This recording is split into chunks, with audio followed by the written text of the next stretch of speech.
There are a lot of controversies online about the April 6, 1984 coup d'etat in Cameroon.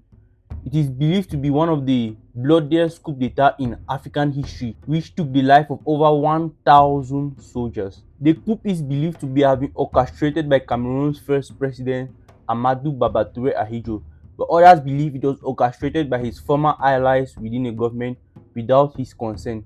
On this episode of The Pass Unlock, we are going to be answering the question of who really orchestrated the April 6, 1984 coup in Cameroon. Before we dive into this video talking about who really orchestrated the April 6, 1984 coup, we are going to be talking about the two main figures that led to the coup in the first place. That is Cameroon's first president, Ahmadou Ahidjo, and Cameroon's second and current president, President Paul Biya.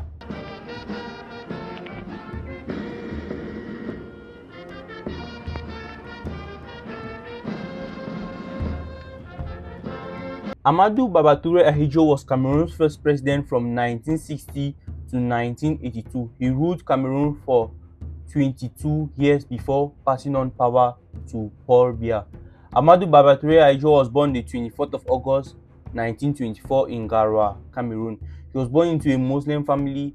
His mother was a Fulani slave descent and his father a Fulani village chief. Ahmadou Ahidjo got his first school leaving certificate in 1939.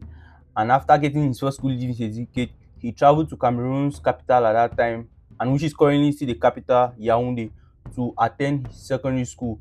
And after a few years in secondary school, he dropped out without even getting any certificate. After dropping out, he got his first civil servant job working as a postal worker.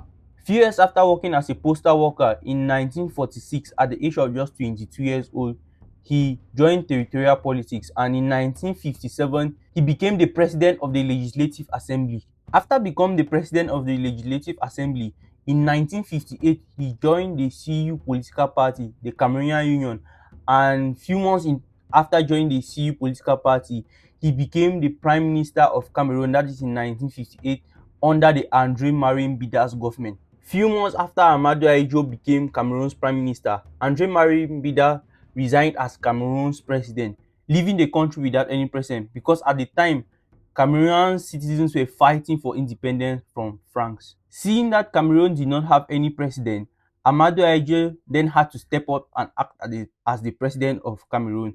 He took part in the independence talks in Paris, France, which later paved way for him to become Cameroon's first president after Cameroon gained independence in 1960 from France.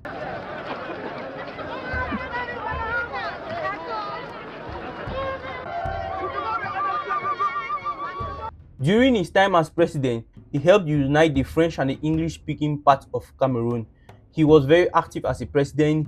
He would travel to Congo, Ghana, and other neighboring African countries to attend African conferences. During his term, literacy rates skyrocketed. He even assigned a monthly salary for every student who gained admission under any government university.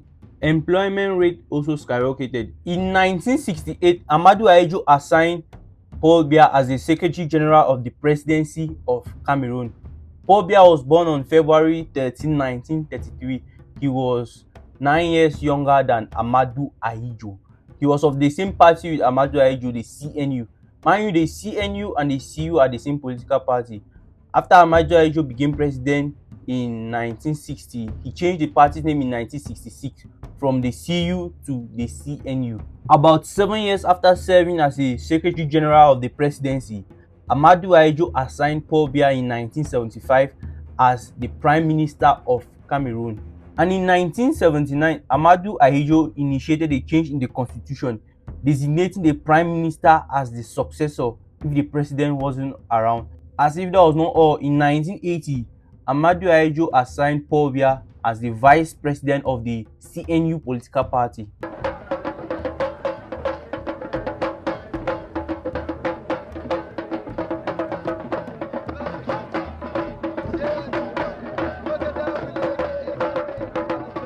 In 1982, after ruling Cameroon for about 22 years, Ahmadou Ahidjo resigned as the president of Cameroon due to health issues. He said he was no longer medically fit to rule a country.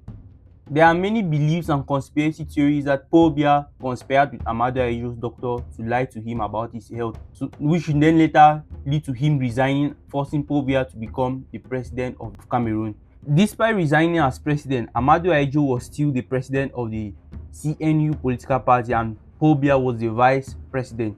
And in 1983, there was a conflict between Ahmadou Ahidjo and Paul Biya on decision making in the political party. Few months later, Paul Biya accused Ahmadou Ahidjo of a coup to assassinate him, which Ahmadou Ahidjo was then sentenced to death. As a result of the sentence, Ahmadou Ahidjo then fled into exile. As if that was not all, on April 6, 1984, there was another coup that took place at the presidency. At exactly 3 a.m., men loyal to Ahmadou Ahidjo opened fire outside the presidency in Yaoundé, Cameroon. Mind you, after Ahmadou Ahidjo resigned as president in 1982, and after his conflict with President Paul Biya in 1983, Paul Biya resorted to removing Ahmadou Ahidjo's allies within the government.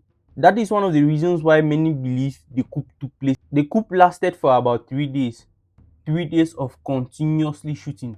Their initial plan was to broadcast it on live radio, but Paul Biya was 10 times ahead of them. He had allies within most of the radio stations who cut the radio signals from being broadcasted. And after 3 days of continuously shooting, Ahmadou Ahidjo's former allies were overthrown. Although the government refused to release the official number of people who were killed between the exchange, insiders within the government say about 70 to 1,000 people were killed during the exchange, and over 1,053 people were arrested, with 35 to 40 people executed by a firing squad. President Paul Biya then declared a state of emergency for 6 months. He also accused Ahmadou Ahidjo for being one of the orchestrators of the coup to take back power. But Ahmadou Ahidjo vividly refused for being involved in the coup. He said his former allies acted on their own without his consent. And on October 30th, 1989, Ahmadou Ahidjo died in Senegal of a heart attack. Please, I would like you all to share in the comment section what you think about this, about the 1984 coup. Was Ahmadou Ahidjo really the one who orchestrated it, or his allies acted on their own, like as he said? Please, I would like you all to share in the comment section what you think. And if you like videos like this, don't forget to like, share, subscribe, and turn on your post notification to get notified anytime I post a new video. This is the Pass Unlock, and here we unlock the secrets of the past.